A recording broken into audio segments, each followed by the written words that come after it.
Hey everybody, Nick Espinoza, your chief security fanatic here, and today let's talk about fact checkers, specifically how they're being sabotaged, at least on Twitter, aka X, but I think this may be happening other places. Now, Ashley Bellinger had a really good write-up on this from Ars Technica, and quite frankly, her article, as we should too, starts with the question: what's the point of recruiting hundreds to thousands of Twitter users to fact check misleading posts before they go viral if those accurate notes in community notes are never simply displayed? Now, that's the question that the Center for Countering Digital Hate, or CCDH, is asking after digging through a ton of notes in the public X data set to basically find out how many misleading claims were basically being spread widely on X about the US election that weren't actually being quickly fact-checked or displaying that fact-check. Now, in their report, they flagged 283 misleading posts fueling election disinformation that was spread this year, but that never displayed a community note. Now, of those, 74% were basically found to have accurate notes proposed, but ultimately never displayed, apparently due to toxic Twitter users, in this case, gaming the community notes system in order to hide that information that we presume they politically disagree with.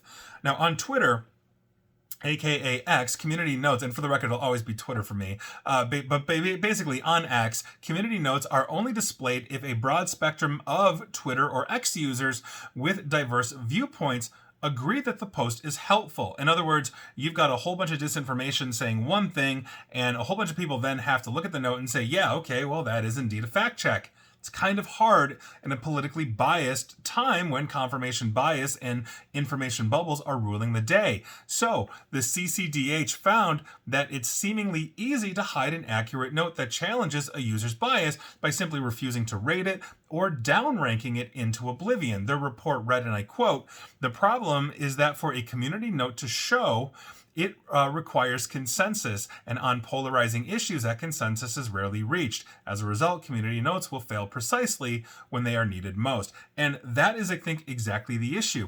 But here's the problem, because other studies have shown that, Facebook started with the fact-checking side of this. Now, Twitter had community notes that was taken over by Elon Musk, who has vastly tweaked the algorithm on these kinds of things. And so by virtue of that, if you're in, let's say, a political bubble, you're not willing to see, let's say, the other side or understand the evidence that both sides have, or maybe one side doesn't have evidence but has a claim and the other side has evidence, however that works. And again, I don't care what your politics are. I've said that countless times, on this podcast, radio show, video, writing, whatever it is.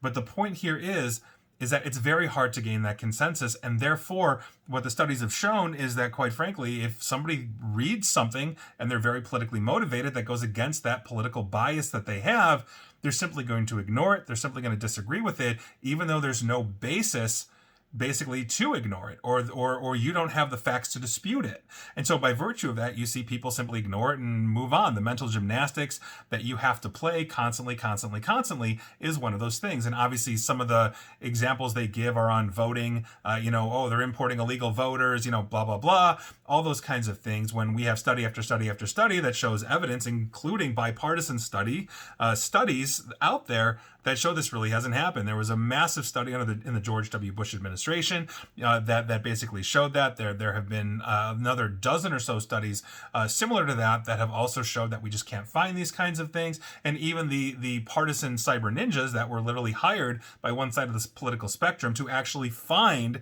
that the vote had been tampered with in the state of Arizona couldn't find it, even though they were literally paid to do that as a partisan actor. So these are things that I think are important. Now, I'm going to get hate mail on my last statements or so, but the point is that we have to be agnostic to these things. We really should care about the facts, and by virtue of that, we should really embrace the facts. And if the facts don't fit our worldview, I think that's something we need to contemplate. Maybe the facts are wrong. Go verify the facts. If the facts are right, should you really be believing what you are believing? And I think that basic, rigorous, deductive reasoning should essentially be the standard for all of us. But quite frankly, I don't think we're teaching that in class anymore. I don't think we're teaching how to research, actual research, how to actually vet facts, how to actually look at a problem from a logical perspective. Therefore, you can identify fallacies.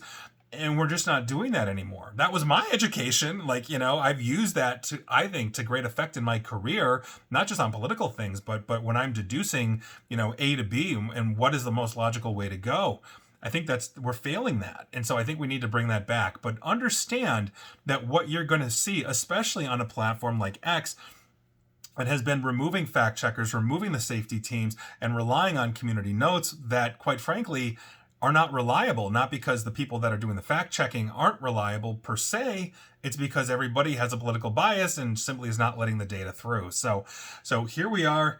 Good luck to us all, in obviously this election, but moving forward, even outside this election, it's important to have good facts, but more importantly, it's important to have verifiable evidence and base decisions and opinions based off of verifiable evidence as opposed to anything else, because sometimes you might feel it, but your feeling could be wrong. And I think that's something we really need to embrace. And please like, share, follow me here on Facebook and Twitter at Nick AESP, where it is logical and accurate to do. Same with YouTube. And as always, stay safe, stay online, and please, just please attempt to stay private, and please go vote on Tuesday. Take care.